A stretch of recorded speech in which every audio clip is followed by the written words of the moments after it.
What's up? This is Kevin from CGR Undertow, and today we're gonna delve into the forbidden realm of unlicensed NES game cartridges. Oh man.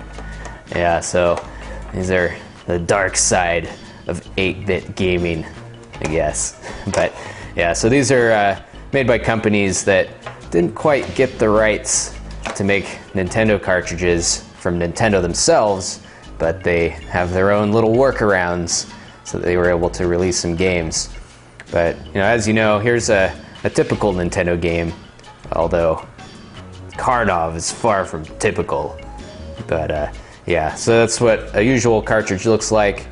This classic gray. You got a few caution warnings back there, and of course the Nintendo seal of quality.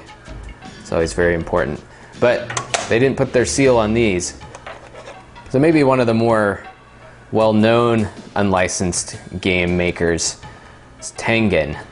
Games like Afterburner, and they did a version of Pac-Man and Tetris and Gauntlet and a wide variety of really awesome classic games.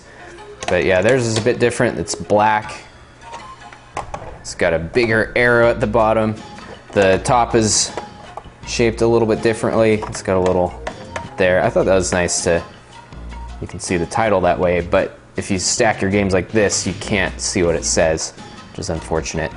Also, the label is switched around, but it has the classic gold and red stripes along the side. So that's a little different. I always thought this was funny. It has the Tengen seal of quality instead of the Nintendo, which is, that's all right.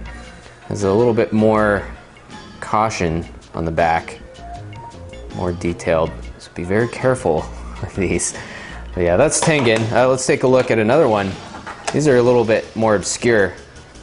This is the game Spiritual Warfare, which is made by Wisdom Tree, which is part of the company Color Dreams.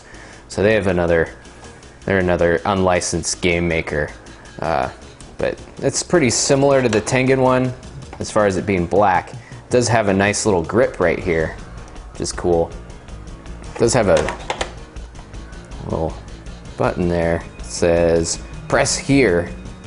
Okay, so that's if you have a front-loading Nintendo, you push it down like that. So that's very useful information. But yeah, otherwise it's about the same. It's got some caution. There's Color Dreams, made in Taiwan. So there's that. And finally, one of the weirder, flashier ones. So this one's made by Camerica, company tied in with Galoob and Codemasters. Also made a ton of their games. You might know those guys as being part of, they made the Game Genie. So yeah, these cartridges are usually a very flashy silver or gold. They have a big arrow, kind of like the Tengen. There's no labels on the front part of it. And this is pretty crazy.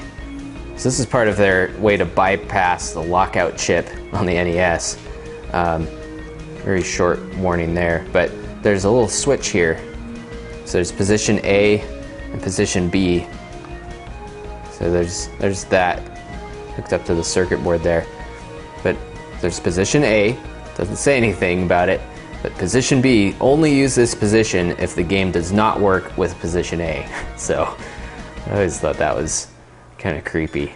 But yeah, that's how they bypass the lockout chip on the NES, and that's how they can make games that work. So kind of interesting. This game is Firehawk, in case you're wondering. It kind of sucks, but it's shiny. Wow.